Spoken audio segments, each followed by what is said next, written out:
When retouching your portraits, another situation that you may encounter is where you have something in the background, like we have in these two portraits, which is sort of dark and distracting. And rather than remove that, you want to cover it up with a solid color. Well, how do you do that? Well, let's begin with this photograph here, and I'll go to full screen mode by pressing the F key. And this is a photograph I captured of a friend. In the background, we can see these dark elements. They're just not really working for me. So the way that we're going to fix this is take advantage of the fact that she's wearing a hat, and we'll make a selection of the hat, which we will then invert so that we can paint in a color into the background. Let me show you how this will work.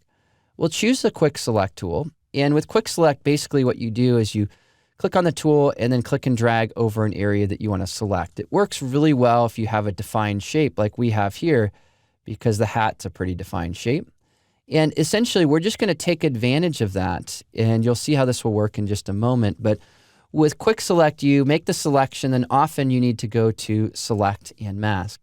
Now, if you aren't familiar with Select and Mask, I've created a whole course dedicated to selection, so you may want to check that one out. But for now, I'm just going to say I'm going to bring up my radius and turn on Smart Radius, and this will improve the edge detail. I need to smooth out the edges quite a bit, add a little bit of contrast, and then also shift the edge over a little bit, so I'm selecting just a touch more there. Next, click OK.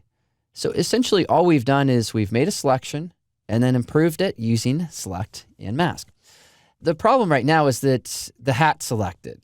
I don't want to work on the hat, I want to work on the background. I want the opposite of the hat. So to invert a selection, you go to Select and choose Inverse.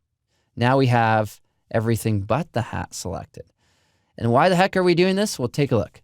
If we create a new layer, and I'll call this new layer Color, and then grab our brush tool, you can click on it in the Tools panel, and then position your brush over your image. And if you want to sample a color that's already there, there's a great shortcut. What you do is with the brush tool active, you press and hold the Option key on a Mac, Alt on Windows. Can you see how it changes to the eyedropper whenever you press that? So you press that key and then click, and that gives you the ability to sample and select that color. Now that we've done that with this brush tool, what I can do is I can go ahead and paint over this area of the image with that color. I'll just do this quickly. You can see how it's creating a nice uniform look in this way, and so I've now covered up the problem area in the image. Next, we'll go to Select and choose Deselect, and again, you can see how we just have this solid color on its own layer. Looks like I missed a few spots, so I'll go ahead and fill those in and then turn on the visibility of the underline layer. Now, if we need this color somewhere else, of course, we could paint this into other areas too, right? You can just hand paint it in. The trouble is if you have a really defined edge like we had up near the hat, it can be a little tricky to get the edge right. That's why we made the selection first. Now, to finish off this first stage of the project here, what I would do next is apply a curves adjustment just to modify the overall color and tone that we have here. So let's do that. Here we'll click on Curves.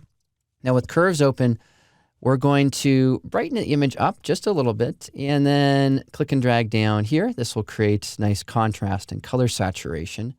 And you can see how that really makes the image pop. And it's these two adjustments together which bring the image to life, at least for me, because we neutralize the background. It's now just one big solid color. The next step for this image, which we'll do later in the course, would be to work on these shadows underneath the eyes. But that's for another time. So far, we've simply looked at how we can add that solid color over the background to improve it so that we went from our before to now the after.